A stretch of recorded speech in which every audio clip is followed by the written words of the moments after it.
bahwa usaha penginjilan di tanah Jawa ini harus dimulai dengan membentuk elit guru. Pada awalnya semuanya adalah Muslim. Entah itu Muslim yang abangan, ya, dari keluarga Muslim abangan, atau Muslim yang beneran. Tetapi menariknya adalah kata Karel Stenbring dalam buku Orang-orang Katolik di Indonesia, Minoritas yang Percaya Diri, dia menyatakan seluruh alumni lulusan dari Kolese Xaverius itu berubah menjadi Katolik.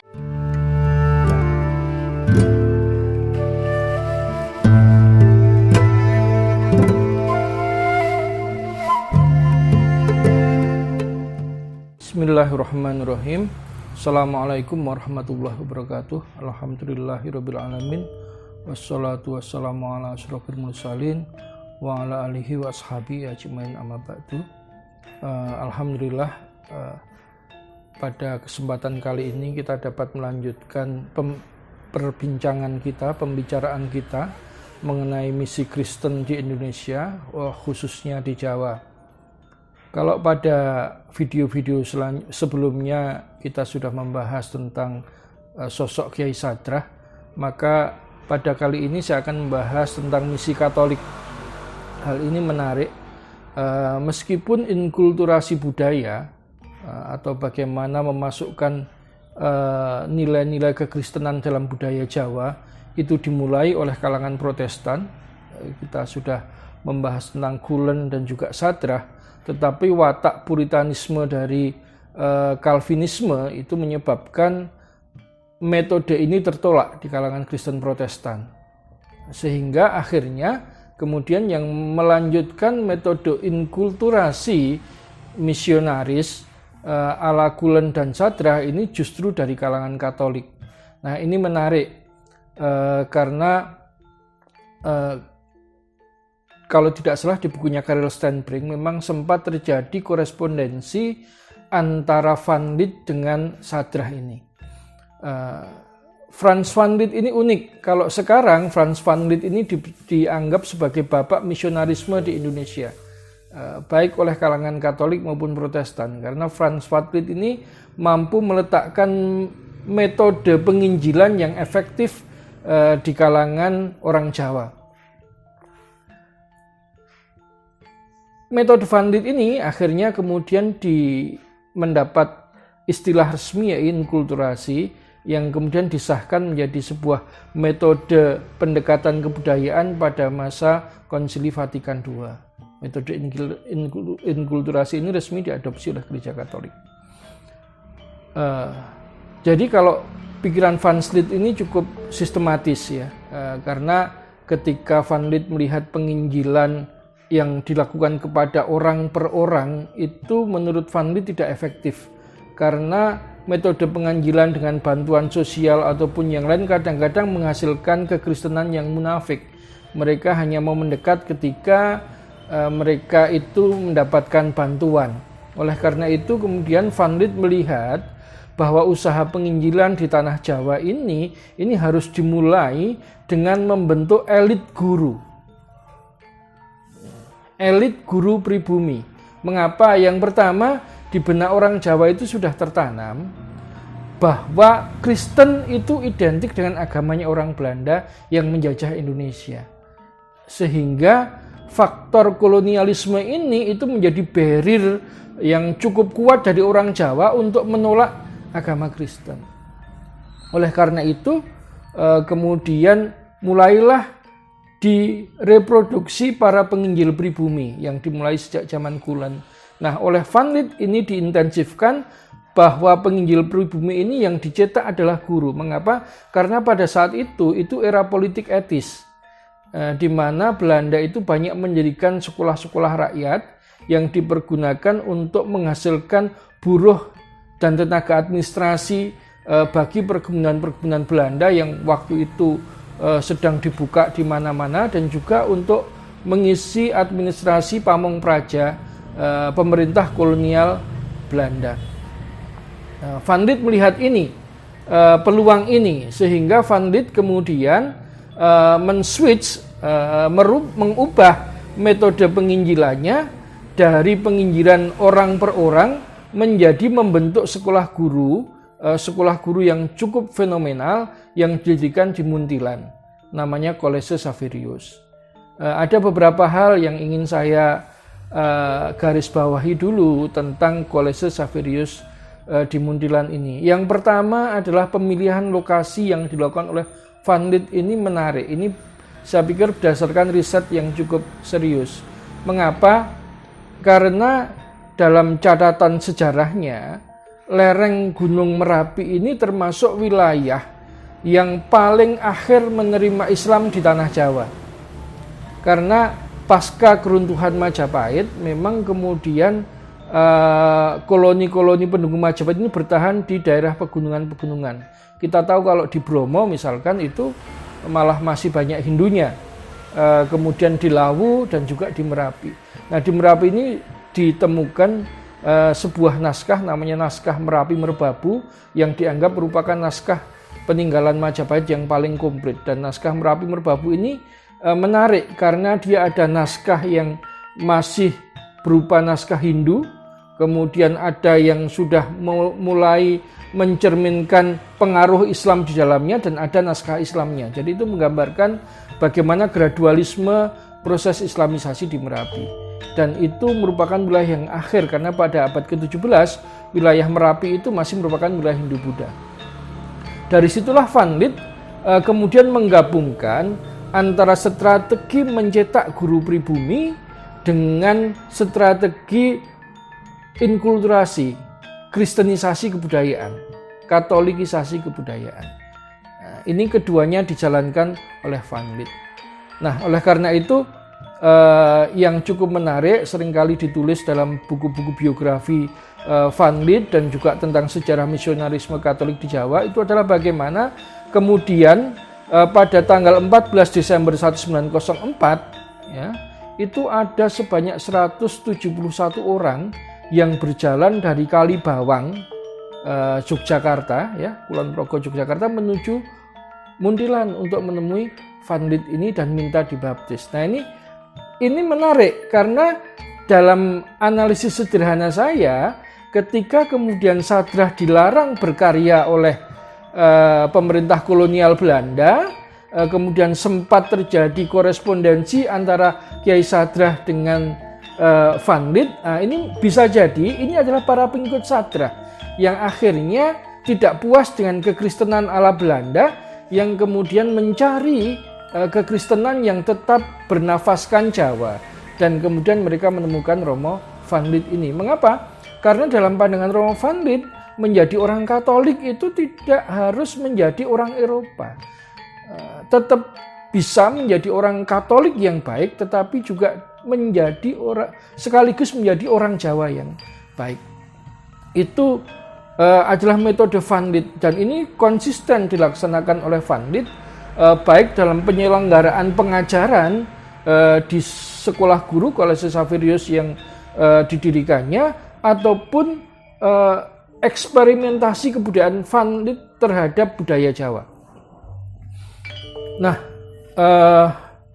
kalau kita perhatikan misalkan nanti keberhasilan Kolese Xaverius ini bukan hanya menghasilkan tokoh yang ibaratnya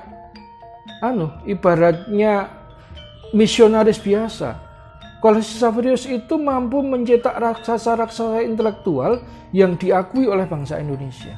Itu salah satu keberhasilan Van Lith. Sehingga saya katakan Van Lith ini di dalam misinya itu membentuk elit intelektual pribumi, sehingga akhirnya sampai sekarang masih bisa kita rasakan, apalagi kalau di zaman saya dulu ketika belum banyak sekolah-sekolah Islam unggulan, ketika bicara tentang sekolah swasta yang punya mutu bagus, mesti dimanapun kita temui mesti merujuk kepada sekolah Katolik.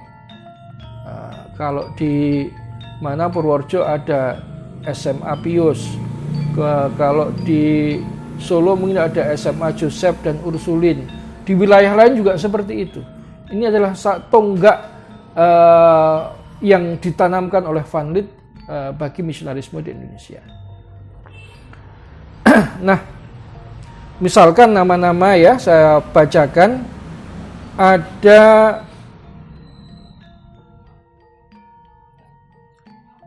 Romo ini, WJS, ada tokoh namanya WJS Purwodarminto, peletak penyusun awal Kamus Besar Bahasa Indonesia. Di Jakarta kita mengenal Sekolah Tinggi Filsafat yang sampai sekarang merupakan sekolah tinggi paling disegani karena mampu menghasilkan filosof dan pemikir yang luar biasa. Sekolah Tinggi Filsafat Driarkoro. Driarkoro ini juga didikan dari Kolese Xaverius. Kemudian Bapak Historiografi Indonesia Sartono Kartodirjo itu juga merupakan didikan dari Romo Van Lith. Dan masih banyak lagi yang lainnya. Tokoh tari tradisional Jawa, peletak dasar tari tradisional Jawa modern, Bagong Kusdiarjo, itu juga kalau dirunut di antara didikan Van Lith. Dan masih banyak lagi, ya. Di samping cendekiawan Belanda yang juga dikenal mengkaji kebudayaan Jawa dengan baik, seperti Petrus Josephus Zoetmulder, ya. Romo Zoet ini dikenal tentang kajiannya tentang Serat Centini dan serat-serat Jawa. Ini sampai sekarang kajian Romo Zoet itu masih menjadi acuan di berbagai perguruan tinggi negeri. Jadi itu yang menunjukkan bagaimana Van Lith membentuk elit intelektual Indonesia melalui sekolah guru ini. Nah, kemudian bagaimana cara Van Lith mendidik penginjil pribumi, itu menarik karena semua orang yang mendaftar menjadi murid di Kolese Xaverius pada awalnya semuanya adalah Muslim, entah itu Muslim yang abangan, ya, dari keluarga Muslim abangan, atau Muslim yang beneran. Tetapi menariknya adalah kata Karel Stenbrink dalam buku Orang-orang Katolik di Indonesia, minoritas yang percaya diri, dia menyatakan seluruh alumni lulusan dari Kolese Xaverius itu berubah menjadi Katolik. Ini menarik. Bagaimana itu terjadi? Karena proses pemaksaannya tidak ada. Dalam artian itu murni melalui pergaulan, intensitas dan pengajaran yang tinggi. Misalkan begini, sosok yang akhirnya dikenal menjadi uskup agung pertama Indonesia dari kalangan pribumi, MGR Sugio Pranoto yang sudah difilmkan itu, ya. Sugio Pranoto kecil ini adalah cucu seorang kiai. Jadi ketika kemudian utusan dari Kolese Xaverius itu berkeliling mencari murid-murid yang berbakat dari sekolah-sekolah Belanda yang ada, gitu ya. Sugio Pranoto ketika akan diajak untuk ke Kolese Xaverius, dia sudah menyatakan, saya ke sana hanya ingin belajar menjadi guru, bukan untuk menjadi orang Katolik. Karena Sugio Pranoto ini juga kecilnya ngaji, dia dekat dengan salah seorang keluarga Arab, jadi dia sudah terbiasa ngaji, membaca kisah-kisah sahabat dan sebagainya. Sampai akhirnya kemudian dia belajar di Kolese Xaverius, dan di Kolese Xaverius itu kalau ada kakak angkatannya yang membujuk dia untuk masuk Katolik, itu ditantang berkelahi betulan sama Sugio Pranoto. Dia nggak mau, saya kesini hanya ingin menjadi guru, bukan untuk menjadi Katolik. Tetapi apa yang kemudian menarik dilihat Sugio Pranoto, dia tanya kepada romo-romo yang mengajarnya itu, Romo ini digaji berapa mengajar kami? Gitu loh. Akhirnya dia oleh para romo, kita tidak digaji apa-apa karena memang Kolese Xaverius ini didirikan oleh para pater Jesuit. Nah, kelompok Jesuit ini memang kelompok intelektual Katolik yang dididik untuk siap bertugas menjalankan misionarisme dimanapun di seluruh dunia. Kemudian ada kaul kemiskinan, gitu ya. Jadi dia hidup ya hanya mengabdi kepada gereja, tidak untuk memperkaya diri sendiri. Nah, disitulah sosok seorang Sugio Pranoto mulai tertarik. Apalagi di Kolese Xaverius ini ada sebuah pendopo besar yang di situ ada gamelan lengkap, ada perangkat wayangnya, sehingga para murid itu juga diajari main gamelan, bermain tentang seni kebudayaan Jawa oleh para romo yang berkebangsaan Belanda itu. Misalkan Romo Henry van Dries ini dikenal dia pintar mendongeng, gitu ya. Mendongeng untuk anak-anak kecil dalam bahasa Jawa yang halus, sehingga akhirnya Soegija Pranoto ini tidak merasa asing, gitu. Oh, ini meskipun orang Kristen, wong Londo, tetapi dia Njawani. Ini pintu masuk yang menurut saya luar biasa. Kemudian salah satu hal yang dilakukan oleh Van Lith itu adalah dia hanya mengajarkan 2 bahasa di College Xaverius ini, yaitu bahasa Belanda dan bahasa Jawa. Van Lith melarang pengajaran bahasa Melayu ke College Xaverius, meskipun waktu itu bahasa Melayu itu merupakan bahasa lingua franca antar suku-suku yang ada di Indonesia. Mengapa? Karena bahasa Melayu pada saat itu sudah terislamkan. Jadi kurang lebih ada 30% kosakata Melayu itu yang berasal dari kosakata Arab, yang otomatis ketika orang berbahasa Melayu itu akan membentuk framework pemikiran keislaman. Nah, itu dilarang oleh Van Lith. Sehingga kemudian Van Lith mampu mengisolir kebudayaan Jawa yang diajarkan kepada para murid-muridnya dari pengaruh Islam. Nah, selain itu, untuk mencetak penginjil pribumi yang betul-betul menguasai kebudayaan Jawa, Van Lith menugaskan murid-muridnya itu untuk meneliti berbagai aspek tentang kebudayaan Jawa.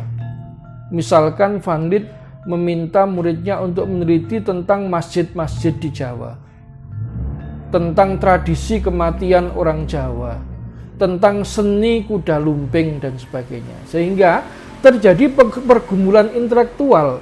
Para murid Van Lith itu membentuk framework berpikir bagaimana menghubungkan kekatolikan dengan kejawaan itu memang berlangsung secara intens. Dari sinilah nanti kemudian murid-murid Van Lith ini terbukti mampu menjadi pakar kebudayaan Jawa, menjadi orang yang diterima dalam misionarismenya di Jawa. Apalagi Van Lith waktu itu misalkan mengajukan sebuah eksperimentasi budaya, bagaimana dia mengusulkan supaya kalau ada pasangan Katolik yang hendak menikah itu juga harus dinikahkan oleh Modin, karena dalam pandangan Van Lith, Modin ini kan petugas negara, sehingga setiap warga negara yang hendak menikah itu dia harus melayani warga negara itu.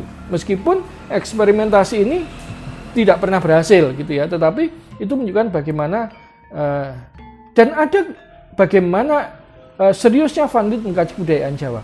Dan ada satu hal yang sampai sekarang masih menjadi kontroversi, kalau antara mereka yang menganut kekristenan Belanda secara utuh dengan pengikut Van Lith, yang ini juga merupakan warisan dari tradisinya Sadrah, yaitu Van Lith